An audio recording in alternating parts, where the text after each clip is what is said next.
Ahead on DC News Now at 4, a warm-up continues throughout the week. Meteorologist Damon Matson is tracking the temperatures. 3 French bulldog puppies stolen at gunpoint from a Northeast DC apartment. We hear the owner's emotional pleas for their safe return. Also, a shakeup in D.C. after an at-large council member announces his resignation. What's next for D.C. Council? A homeowners association here in Germantown, Maryland is escalating its enforcement against Christmas decorations. How more families say they're receiving notices to take them down. And the cold weather is bringing high electricity bills with it. We're stretching your dollar with the things you need to look out for to save. You're watching the station covering all of the DMV. This is DC News Now. And thank you for joining us for DC News Now at 4. I'm Mark Hall. And good afternoon. I'm Elisa Gale on this Tuesday, Mark. A very chilly Tuesday. Let's head over to meteorologist Damon Matson with the first look at our forecast. But thankfully, Damon, a slight bit warmer today. A slight bit warmer than this, right?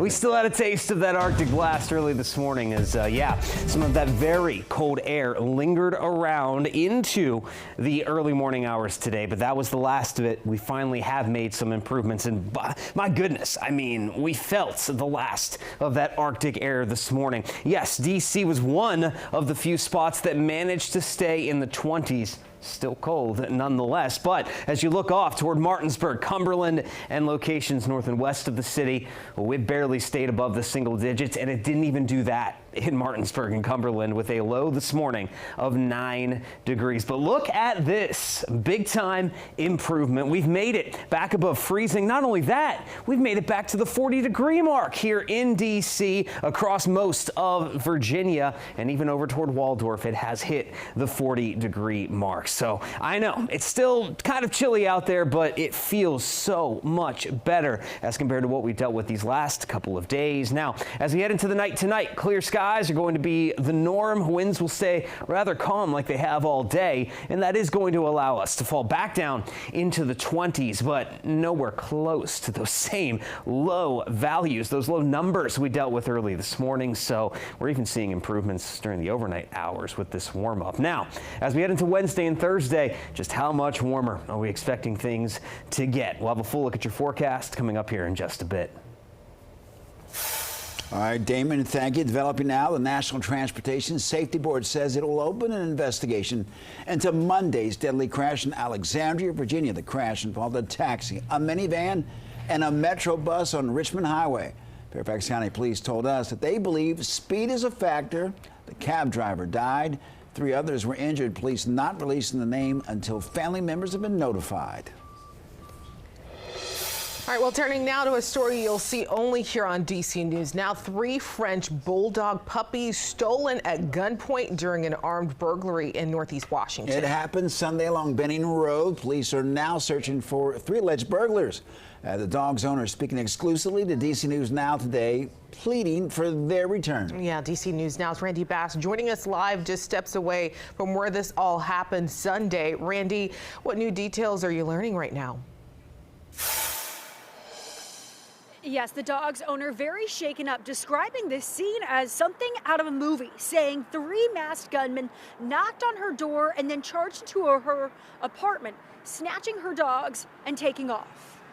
So they grabbed all 3 of them and ran. The owner of 3 French bulldogs stolen at gunpoint in Northeast D.C. I just want my dogs back. Speaking to DC News Now off camera through tears, just days after 3 masked gunmen charged into her apartment Sunday as she and her boyfriend were home with their children. I just keep hearing my son screaming, calling his daddy. Yeah, probably like a good 7 to 10 minutes. Like just searching, tussling, trying to find anything and everything, trying to get. And that's when they grabbed the dogs and ran. Named Big One, Tiny Mon, and Eeyore, the 10-month-old puppies were in this crate when they were snatched. The puppy's mother, Mystery, was spared during the burglary. Their family now feeling stuck and unsafe, traumatized, and losing sleep. They couldn't sleep, none of us. We were just up, thinking about our dogs. But we need to retrieve those dogs back. Her message to those masked gunmen: find a heart. Like, care about your life. If you don't care about nobody else, damage yourself, not nobody else's stuff. Now, D.C. police are urging anybody with any information on the dogs or the suspects to come forward right away. There's a $10,000 reward for information that leads to an arrest and conviction in this case. In Northeast, I'm Randy Bass, D.C. News Now. All right, Randy, thank you. A Virginia man is arrested after swinging a bat at people outside of a mosque in Fairfax County. It happened on Little River Turnpike in Annandale last month. Police say that 68-year-old Tony Shao was swinging a bat in front of people at the Dar al-Dor Community Center. They also say that he used the bat to damage a door and a camera. He's facing assault, destruction of property, and trespassing charges. We're told the investigation continues.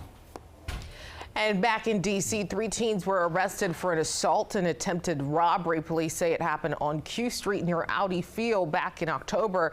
They say the teens tried to steal the victim's property and the victim suffered minor injuries. A 12, 13, and 14-year-old are charged with assault with intent to commit robbery there. Well, the new year will bring a new program that's intended to make intersections around schools safer. The city of Tacoma Park recently set a pilot stop sign camera enforcement program. Will start in January. And officials say that the program is part of their commitment to ensuring drivers obey traffic laws and reduce the number of collisions and deaths. The data collected from several intersections found there were thousands of daily violations.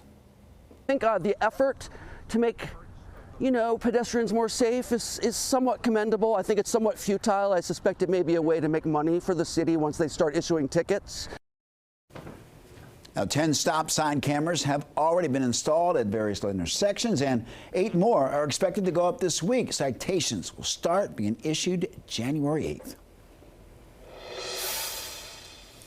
And developing now, right now, we are 9 days away, Mark, from Christmas. And Homeowners Association in Germantown, Maryland, they're escalating their enforcement when it comes to Christmas decorations. Meantime, the families in the neighborhood say that they're now receiving violation notices. Yeah, DC News Now's Liberty Simmons joining us live now on Knights Court this afternoon. And Liberty, it seems neighbors aren't too happy with the HOA's notices. Well, Annalisa and Mark, Christmas is a time when many families put up their lights and decorations just like this. We first told you about the HOA fining a family hundreds of dollars for their Christmas display. Well, now this family could face fines. Is it a war on Christmas, or is it just an HOA who has nothing better to do but to pick on the residents here? In a move neighbors say is reminiscent of the Scrooge, the Middlebrook Manor South Homeowners Association is cracking down on yet another home with Christmas decorations. It's crazy because at this time, during Christmas time, we shouldn't be scrutinizing our neighbors against what type of decorations they have outside. It's just the time that we should be kind, caring, and loving our neighbors as ourselves. We told you the story of Pahan Salgado and his Christmas decorations. He told us the HOA slapped his family with a $650 fine for his Christmas display. And now, neighbor Hinda Alawar says the HOA slapped her with a notice. Just a little bit of Christmas decorations should not be a problem. The HOA released a statement saying, in part, the association's goal is to support a safe, respectful, and well-maintained community. The HOA does not comment on specific homeowners or individual enforcement actions. That's very nasty of them. Very Scrooge-like to be doing that and pushing it on to other people too now. And the Salgado family here, they have lawyered up, and their lawyer says that he will send a letter to the HOA requesting they remove their violations and fines before taking further legal action. For now, live here in Germantown, Maryland, Liberty Simmons, DC News Now. Watched a YouTube video recently about one of the local realtors talking about the violations of the HOAs in the area. This is not even the worst of the violations we're seeing. Some could still question the timing. Yeah, but I guess rules are tough. rules. But, I've lived in an HOA community and a non-HOA community. Let's just say there's a difference. There's a difference. All right. Well, still to come on DC News Now.